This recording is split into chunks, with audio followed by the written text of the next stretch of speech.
Hal-hal ini yang akan ingin kita bahas nanti bersama dengan narasumber yang sudah hadir di Studio 1 Menara Kompas. Ada Esther Sri Astuti, Direktur Eksekutif Indef, kemudian ada Agung Baskoro, Direktur Eksekutif Trias Politika.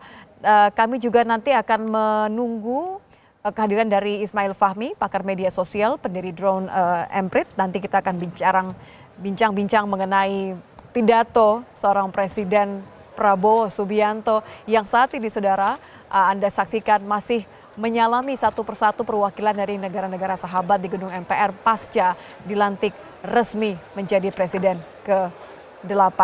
Saya ingin menyapa narasumber yang sudah hadir saat ini. Mas Agung, Mbak Esther.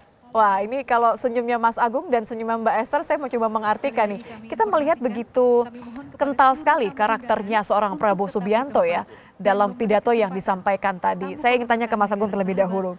Mas Agung, tadi Anda sempat mengatakan beberapa hal seperti patriotisme. Kata-kata bahwa Indonesia harus berani, ini yang berulang-ulang dikatakan oleh seorang Prabowo Subianto.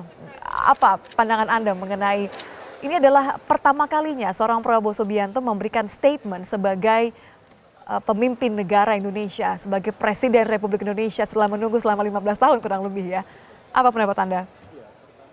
Teringat sebuah tesis Indonesianis Herbert Faith gitu ya, bahwa ada dua tipologi pemimpin di Indonesia, satu solidarity makers, yang satu administratif. Nah, Pak Prabowo ini lebih cenderung sebagai seorang solidarity makers.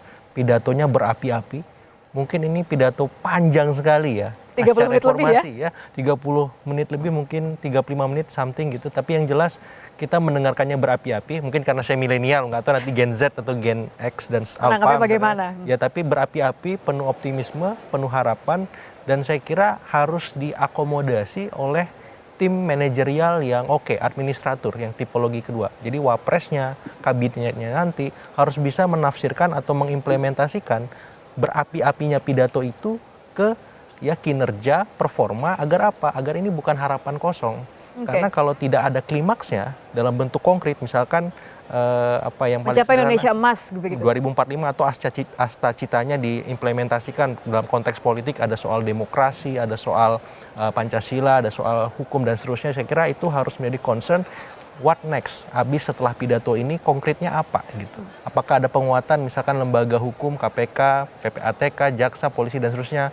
Di demokrasi adakah kejaminan kebebasan berekspresi, kebebasan pers, kebebasan berserikat, berpendapat dan seterusnya, dan hal-hal semacam itu yang konkret itu kan harus kita lihat nanti setelah ini apakah bisa terejawantah dalam kabinetnya begitu. Jadi tidak hanya seperti mengutip dari pidatonya Pak Prabowo tadi bahwa pemimpin harus memberikan contoh. Ini konteksnya tadi adalah pemberantasan korupsi ya. Betul. Tapi pemberian contoh ini kan kemudian juga harus diterjemahkan secara struktural, administrasinya bagaimana supaya bisa benar-benar menyentuh semua lapisan masyarakat yang memang tadi diharapkan oleh Pak Prabowo.